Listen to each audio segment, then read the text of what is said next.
banyak sahabat-sahabat dari John ini mendengar, kemudian dia diam dan merasa terharu dengan kata-kata yang disampaikan oleh ibunya John. Kemudian ibunya John ini melanjutkan lagi dengan berkata bahwa jangan pulang nak sebelum waktunya. Maka pergilah John berlayar dengan kapal menuju ke Kepulauan Tonga itu. Perjalanan isi menuju Tonga ini bukanlah perjalanan yang mudah untuk dia lalui.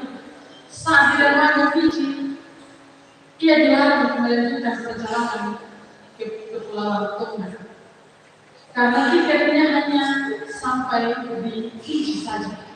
Nah, ia dihukum bekerja selama sebulan di atas kapal guna menuju ke Pulau Tonga itu.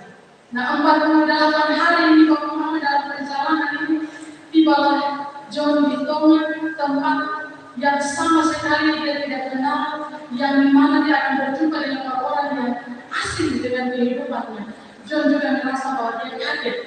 Dia kaget karena daerah itu daerah yang dia membayangkan daerah yang sangat mungkin yang metropolitan, tetapi sampai di sana itu daerah yang sangat kumuh sekali dan penduduknya di situ semua adalah penduduk yang sangat miskin.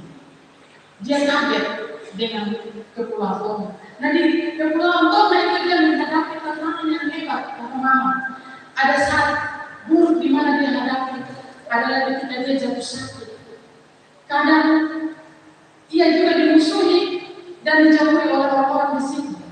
Karena ada teman yang akrab yang jadi sahabat dalam pelayanannya.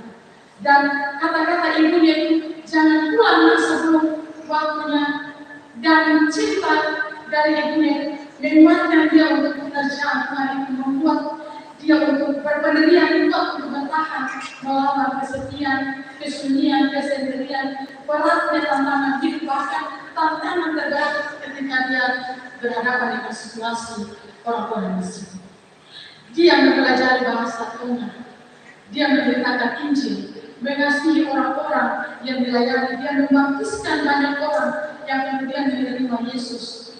Dan kemudian suami dari Jian Sabin ini hidup dihabiskan dengan pekerjaan misinya untuk mengajarkan dan melayani Tuhan dengan setia untuk menjadi berkat bagi Tuhan. Maka Mama jemaat dikasih Tuhan,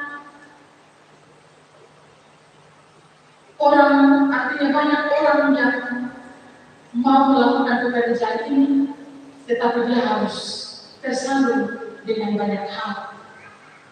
Prinsip dari John adalah di dalam Kristus itu selalu ada harapan, selalu ada sukacita yang meninggalkan dunia yang meluapkan dan sejahtera. Kehidupan karya pelayanan John yang fenomenal ini terus difilmkan, dan ini menjadi sesuatu yang sangat terkenal.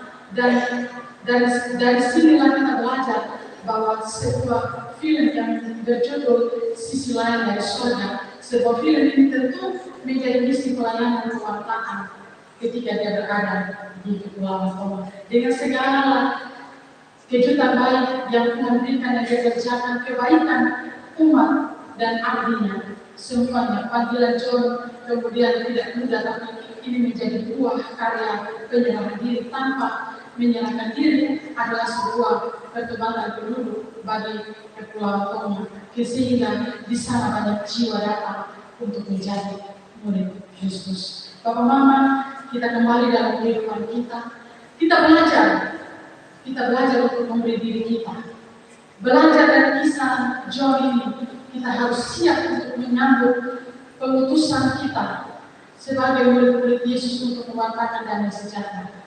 Kita akan ada dalam pekerjaan yang besar, kita akan berhadapan dengan situasi dan kondisi yang membuat kita tersinggung, kita marah, dan bisa saja kita merasa bahwa kita tidak layak, dan kita harus duduk kerendahan hati. Kita belajar untuk dengar-dengaran dari Tuhan. Yesus berkata bahwa tiap orang yang siap untuk membaca, tetapi menoleh ke belakang, dia tidak layak untuk kerajaan Allah. Mari kita kembali dalam kehidupan kita, biar firman Tuhan ini selalu menguatkan kita, memberkati kita dalam pekerjaan dan pelayanan. Amin. Bapak Mama jemaat